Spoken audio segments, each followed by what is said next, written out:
Yung last na ano ko, findings sa aking lab test, may liver cirrhosis na daw ako. Going to liver cirrhosis na. Kasi mataas yung creatinine ko, mataas yung BP ko, mataas yung cholesterol, yung LDL pa daw yun, mataas. Sabi ko, ano? Kabit-kabit po yan. Oo. Kabit-kabit talaga. Nagulat ako doon sa sinabi ng doktor sa akin. Tapos sabi pa ng doktor, pag tungkol na daw sa liver, hindi na daw covered ng MaxiCare. Di ninervous ako, sabi ko, paano kaya ito? Mga anak ko, nahiya naman ako na bingi pa ng kasi kasi sila na yung nagbabayad ng MaxiCare. Binigyan ako ng lab test na worth 6,000 daw yun. Hindi na nga covered ng MaxiCare. Sabi ko, paano kaya ito? Tamang-tama, December yung na yun, hindi ko pa pinagawa. Tamang-tama, January dumating nga yung pamangkin ko, pinainom na ako ng barley na yan. Tapos, nung hindi talaga ako absent uminom. Once a day lang ang ginagawa ko kasi tinitipid ko. Ang mama ko. Ngayon, nung February, mag-e-end ng February, nag-lab test na naman ako. Tapos nung March, nakuha ko na ulit yung result ko. Alam niyo po ba, praise God, clear lahat. Nag-clear. Sabi ng doktor sa MaxiCare, oh mami, bakit ganito na yung yung lab result mo.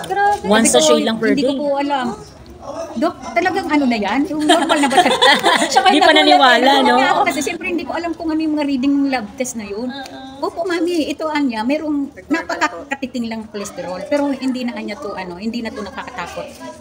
Kahit alisin mo na yung maintenance mo sa cholesterol. Kaya ngayon, inalis ko na po yung maintenance ko sa cholesterol. Tapos yung sa blood, sa hypertension ko, dalawa yung na iniinom ko, isa sa umaga, isa sa tanghali. Inalis na rin niya yung pangtanghali. Wow, inalis na yung mga maintenance. Yung amlodipine ko, sabi niya, bawasan na natin. Soon. Bawas from nawawala yung 20, maintenance. ginawa na lang 10. Kaya baka the following yung lab test ulit, baka mawala na lahat yun. Barley lang, di ba? Barley lang once a day. Barley once a day. Hindi talaga ako Mawawala na kayo ng gout. Wala. Lodipine. Yes. Isa pa. Ngayon, napansin ko, dahil ito talaga yung nirereklamo ko sa mga anak ko. Ito frozen shoulder ko. Frozen shoulder. Kaya pag nagko-commute ako na mataas yung, di ba, yung may mga Lalakawan. mataas yung akitan. Sabi ko, anak ko dyan, ang taas-taas na ganyan. Hindi ako makahawak ng gusto. Masakit. Ang sakit. Pero ngayon Frozen po, shoulder. napansin ko, parang wala na. Wow! Naiikot na ni Mints. Nagsusumba ako nung may frozen shoulder. Wow, sumba? Hindi ko yun. Hindi. Hanggang ganun lang. Partial lang. Hinay-hinay lang. Yung bang inaano ko kasi nga masakit. Pero ngayon, Wow! Kahit ikot. Mag-zumba pa tayo ngayong gabi, di every ba? Saturday kasi talagang Zumba day namin. Kaya yun, hindi talaga din ako nagpapadyak. Healthy lifestyle din. Ano po yan, no? Once a day lang. Once a day lang. Once lang. Ito yung sinasabi natin, no, na yung sa barley, no? Huwag niyo pong inigid yung mga gamot niyo. Pero yung doktor na mismo, yung magsasabi. Hindi mo na kailangan yung maintenance because yung results, okay na, umaayos na. Nagulat talaga ako sa result. Dok, totoo ba talaga yung result niya? Hindi pa naniwala. Meron pa talaga dito, sabi niya sa akin, mami, meron pa dito talaga cholesterol. Pero konting-konti na lang yan, sabi niya. Diba? Wala nang problema Praise yan. God. Sisilipin na daw yung ko. Internal organ. Oo. Kasi baka daw may mga bukol-bukol na siguro. Sabi ko, naku, hindi ko pa natanong sa doktor kung magkano yun, pero parang masakit. Sabi ko, Masakit sa bulsa. masakit sa bulsa. Masakit pa rin sa bulsa. Sa bulsa po. Tulong mo kayo rin eh. Oo. Hindi ba sinasabi nito, ang sakit na talaga. Pero yung dito ako dito sa may Diliman, Doctor's Hospital. Kaya lumipat ako ng Commonwealth Hospital. Dahil sabi ko, parang hindi ako naniniwala doon sa doktor mo.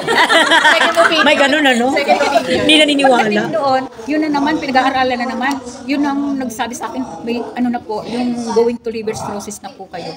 Yun nga, talagang Liver cirrhosis. Doon pa lang naman sa liver cirrhosis, sinabi niya na hindi daw covered lahat tungkol sa liver. Hindi daw covered ng MaxiCare. Sabi ko, Dok, kaya lang ako nagpapacheck up kasi covered ng MaxiCare. Kung hindi po covered yan, hindi naman magpapacheck up.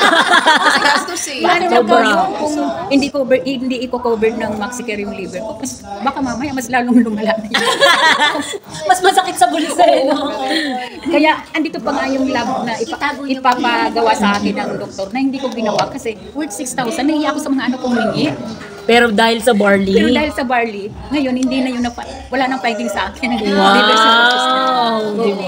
Praise God, praise God. Cirrhosis po kasi para siyang, sa akin usually yan ang mga manginginom. Yun nga. Yun, kasi ang liver natin, very it's one of the major organs. Tatlong function niya, nag-cleanse, nag-store, at nag-create ng protein. Protein is necessary for us, yung mga bodily functions. Ngayon, yan ang isa sa, besides sa intestine at stomach mo, yun ang nadadamage kasi sa kinakain. Imagine niyo yung mga umiinom ng alak everyday. Yung mga nasa kanto. Kita niyo yung itsura nila. Parang dry na dry. Ngayon, matanda. Besides sa lagi na sa araw, diba? Opo. Sobrang aging. Kasi nga, yung liver nila, clogged na ng toxins. Hindi, kumbaga may capacity lang yung liver mo to remove toxins. Pag mga hindi na niya kaya, nasa-stuck na doon. Tapos pati yung intestine mo, kaya uso yung colon cancer. Kasi hindi lahat ng pagkain na natatanggal. Kayo po, di ba, twice a week lang. Kung hindi nyo po kayo nag-barley, ending nyo po magkaka-colon cancer. Kasi nga, that's how our body works eh. You have to remove all the toxins. Kaya sobrang ganda ng barley. Removing toxins. Kaya twice a week na mag-meet, nakakataas rin doon ang sugar. Yes, lahat po yun. Kabit-kabit na lahat.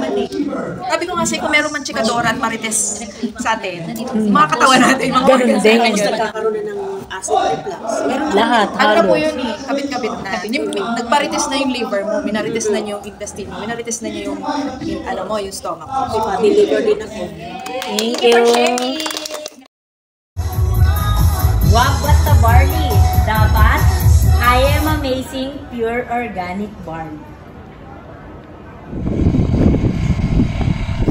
Check.